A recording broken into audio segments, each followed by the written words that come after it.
Chapter 7 of The Natural and Market Price of Commodities by Adam Smith. There is in every society or neighborhood an ordinary or average rate, both of wages and profit, in every different employment of labor and stock. This rate is naturally regulated, as I shall show hereafter, partly by the general circumstances of the society, their riches or poverty, their advancing, stationary or declining condition, and partly by the particular nature of each employment. There is likewise in every society or neighborhood an ordinary or average rate of rent, which is regulated, too, as I shall show hereafter, partly by the general circumstances of the society or neighborhood in which the land is situated, and partly by the natural or improved fertility of the land. These ordinary or average rates may be called the natural rates of wages, profit and rent, at the time and place in which they commonly prevail. When the price of any commodity is neither more nor less than what is sufficient to pay the rent of the land, the wages of the labor, and the profits of the stock employed in raising, preparing, and bringing it to market, according to their natural rates, the commodity is then sold for what may be called its natural price. The commodity is then sold precisely for what it is worth, or for what it really costs the person who brings it to market. For though in common language, what is called the prime cost of any commodity does not comprehend the profit of the person who is to sell it again, yet, if he sells it at a price which does not allow him the ordinary rate of profit in his neighborhood, he is evidently a loser by the trade. Since, by employing his stock in some other way, he might have made that profit, his profit besides is his revenue, the proper fund of his subsistence. As while he is preparing and bringing the goods to market, he advances to his workmen their wages or their subsistence, so he advances to himself in the same manner his own subsistence, which is generally suitable to the profit which he may reasonably expect from the sale of his goods. Unless they yield him this profit, therefore, they do not repay him what they may very properly be said to have really cost him. Though the price, therefore, which leaves him this profit, is not always the lowest at which a dealer may sometimes sell his goods, it is the lowest at which he is likely to sell them for any considerable time, at least where there is perfect liberty, or where he may change his trade as often as he pleases. The actual price at which any commodity is commonly sold is called its market price. It may either be above or below, or exactly the same with its natural price. The market price of every particular commodity is regulated by the proportion between the quantity which is actually brought to market, and the demand of those who are willing to pay the natural price of the commodity, or the whole value of the rent, labor and profit, which must be paid in order to bring it thither. Such people may be called the effectual demanders, and their demand the effectual demand, since it may be sufficient to effectuate the bringing of the commodity to market. It is different from the absolute demand. A very poor man may be said in some sense to have a demand for a coach and six. He might like to have it, but his demand is not an effectual demand, as the commodity can never be brought to market in order to satisfy it. When the quantity of any commodity which is brought to market falls short of the effectual demand, all those who are willing to pay the whole value of the rent, wages and profit, which must be paid in order to bring it thither, cannot be supplied with the quantity which they want. Rather than want it altogether, some of them will be willing to give more. A competition will immediately begin among them, and the market price will rise more or less above the natural price, according as either the greatness of the deficiency, or the wealth and wanton luxury of the competitors, happen to animate more or less the eagerness of the competition. Among competitors of equal wealth and luxury, the same deficiency will generally occasion a more or less eager competition, according as the acquisition of the commodity happens to be of more or less importance to them. Hence the exorbitant price of the necessaries of life during the blockade of a town, or in a famine. When the quantity brought to market exceeds the effectual demand, it cannot be all sold to those who are willing to pay the whole value of the rent, wages and profit, which must be paid in order to bring it thither. Some part must be sold to those who are willing to pay less, and the low price which they give for it must reduce the price of the whole. The market price will sink more or less below the natural price, according as the greatness of the excess increases more or less the competition of the sellers, or according as it happens to be more or less important to them to get immediately rid of the commodity. The same excess in the importation of perishable will occasion a much greater competition than in that of durable commodities, in the importation of oranges, for example, than in that of old iron. When the quantity brought to market is just sufficient to supply the effectual demand, and no more, the market price naturally comes to be either exactly, or as nearly as can be judged of, the same with the natural price. The whole quantity upon hand can be disposed of for this price, and cannot be disposed of for more. The competition of the different dealers obliges them all to accept of this price, but does not oblige them to accept of less. The quantity of every commodity brought to market naturally suits itself to the effectual demand. It is the interest of all those who employ their land, labor, or stock in bringing any commodity to market that the quantity never should exceed the effectual demand, and it is the interest of all other people that it never should fall short of that demand. If at any time it exceeds the effectual demand, some of the component parts of its price must be paid below their natural rate. If it is rent, the interest of the landlords will immediately prompt them to withdraw a part of their land, and if it is wages or profit, the interest of the laborers in the one case and of their employers in the other will prompt them to withdraw a part of their labor or stock from this employment. The quantity brought to market will soon be no more than sufficient to supply the effectual demand. All the different parts of its price will rise to their natural rate, and the whole price to its natural price. If, on the contrary, the quantity brought to market should at any time fall short of the effectual demand, some of the component parts of its price must rise above their natural rate. If it is rent, the interest of all other landlords will naturally prompt them to prepare more land for the raising of this commodity.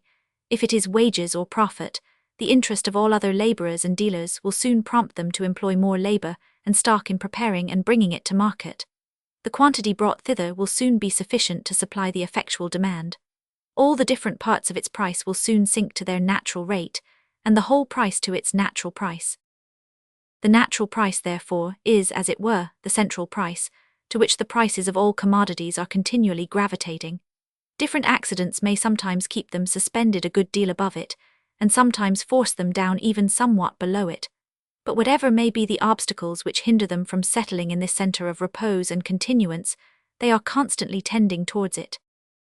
The whole quantity of industry annually employed in order to bring any commodity to market naturally suits itself in this manner to the effectual demand. It naturally aims at bringing always that precise quantity thither which may be sufficient to supply, and no more than supply, that demand. But in some employments, the same quantity of industry will, in different years, produce very different quantities of commodities, while in others it will produce always the same, or very nearly the same. The same number of laborers in husbandry will, in different years, produce very different quantities of corn, wine, oil, hops, etc., but the same number of spinners or weavers will every year produce the same, or very nearly the same, quantity of linen and woolen cloth. It is only the average produce of the one species of industry which can be suited in any respect to the effectual demand, and as its actual produce is frequently much greater and frequently much less than its average produce, the quantity of the commodities brought to market will sometimes exceed a good deal, and sometimes fall short a good deal of the effectual demand. Even though that demand, therefore, should continue always the same, their market price will be liable to great fluctuations, will sometimes fall a good deal below, and sometimes rise a good deal above their natural price. In the other species of industry, the produce of equal quantities of labor being always the same, or very nearly the same, it can be more exactly suited to the effectual demand. While that demand continues the same, therefore, the market price of the commodities is likely to do so too, and to be either altogether, or as nearly as can be judged of, the same with the natural price, that the price of linen and woolen cloth is liable neither to such frequent, nor to such great variations, as the price of corn. Every man's experience will inform him. The price of the one species of commodities varies only with the variations in the demand. That of the other varies not only with the variations in the demand, but with the much greater and more frequent variations in the quantity of what is brought to market, in order to supply that demand. The occasional and temporary fluctuations in the market price of any commodity fall chiefly upon those parts of its price which resolve themselves into wages and profit. That part which resolves itself into rent is less affected by them. A rent certain in money is not in the least affected by them, either in its rate or in its value. A rent which consists either in a certain proportion, or in a certain quantity of the rude produce, is no doubt affected in its yearly value by all the occasional and temporary fluctuations in the market price of that rude produce, but it is seldom affected by them in its yearly rate. In settling the terms of the lease, the landlord and farmer endeavor, according to their best judgment, to adjust that rate, not to the temporary and occasional, but to the average and ordinary price of the produce. Such fluctuations affect both the value and the rate, either of wages or of profit, according as the market happens to be either overstocked or understocked with commodities or with labor, with work done, or with work to be done. A public mourning raises the price of black cloth, with which the market is almost always understocked upon such occasions, and augments the profits of the merchants who possess any considerable quantity of it. It has no effect upon the wages of the weavers. The market is understocked with commodities, not with labor, with work done, not with work to be done. It raises the wages of journeymen tailors. The market is here understocked with labor. There is an effectual demand for more labor, for more work to be done than can be had. It sinks the price of colored silks and cloths, and thereby reduces the profits of the merchants who have any considerable quantity of them upon hand. It sinks, too, the wages of the workmen employed in preparing such commodities, for which all demand is stopped for 6 months, perhaps for a 12-month. The market is here overstocked both with commodities and with labor. But though the market price of every particular commodity is in this manner continually gravitating, if one may say so, towards the natural price, yet sometimes particular accidents, sometimes natural causes, and sometimes particular regulations of policy, may in many commodities keep up the market price, for a long time together, a good deal above the natural price. When, by an increase in the effectual demand, the market price of some particular commodity happens to rise a good deal above the natural price, those who employ their stocks in supplying that market are generally careful to conceal this change. If it was commonly known, their great profit would tempt so many new rivals to employ their stocks in the same way, that, the effectual demand being fully supplied, the market price would soon be reduced to the natural price, and perhaps for some time even below it. If the market is at a great distance from the residence of those who supply it, they may sometimes be able to keep the secret for several years together, and may so long enjoy their extraordinary profits without any new rivals. Secrets of this kind, however, it must be acknowledged, can seldom be long kept, and the extraordinary profit can last very little longer than they are kept. Secrets in manufactures are capable of being longer kept than secrets in trade. A dyer who has found the means of producing a particular color with materials which cost only half the price of those commonly made use of, may, with good management, enjoy the advantage of his discovery as long as he lives, and even leave it as a legacy to his posterity. His extraordinary gains arise from the high price which is paid for his private labor.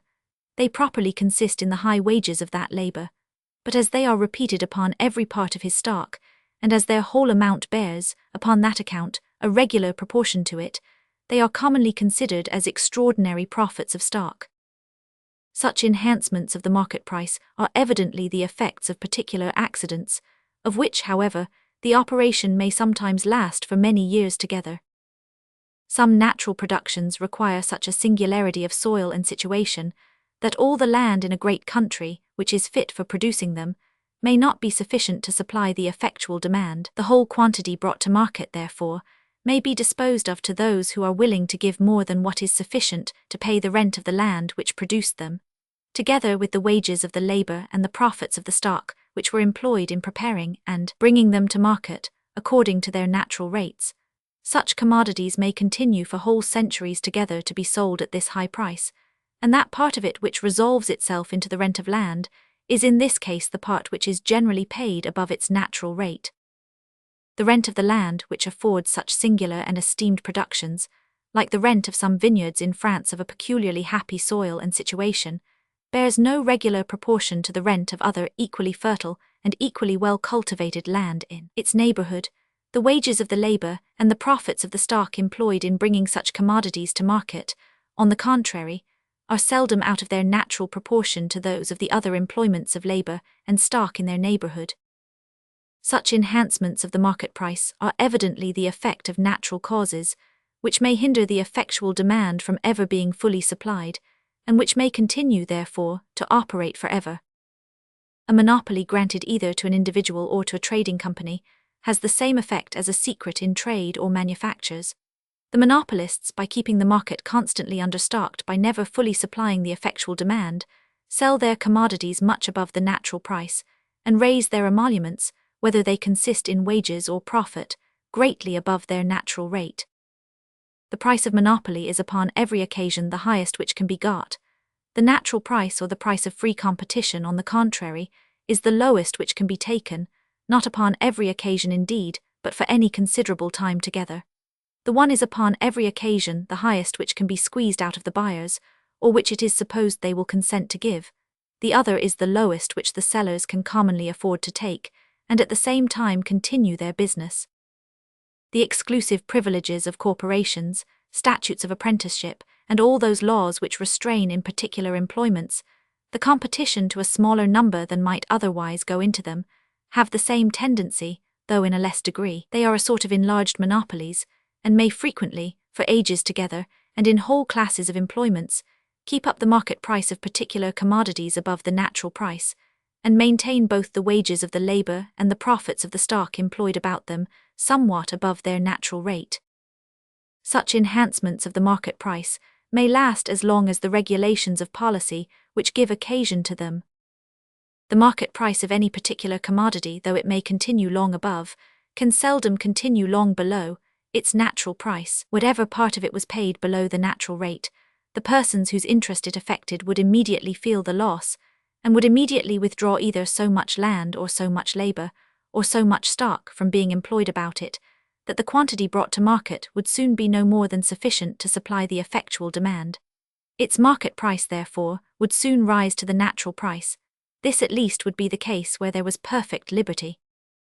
The same statutes of apprenticeship and other corporation laws, indeed, which, when a manufacture is in prosperity, enable the workman to raise his wages a good deal above their natural rate, sometimes oblige him, when it decays, to let them down a good deal below it.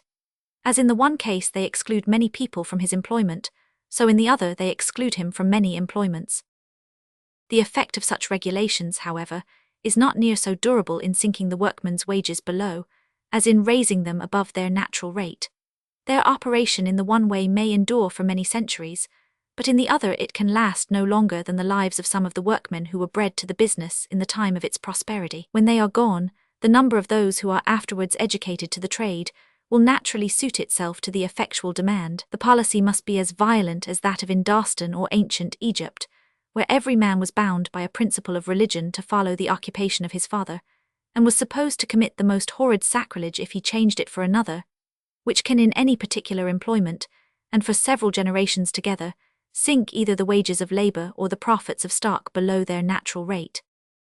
This is all that I think necessary to be observed at present concerning the deviations, whether occasional or permanent, of the market price of commodities from the natural price. The natural price itself varies with the natural rate of each of its component parts, of wages, profit, and rent, and in every society this rate varies according to their circumstances, according to their riches or poverty, their advancing, stationary, or declining condition. I shall in the 4 following chapters endeavour to explain, as fully and distinctly as I can, the causes of those different variations. First, I shall endeavour to explain what are the circumstances which naturally determine the rate of wages, and in what manner those circumstances are affected by the riches or poverty, by the advancing, stationary, or declining state of the society.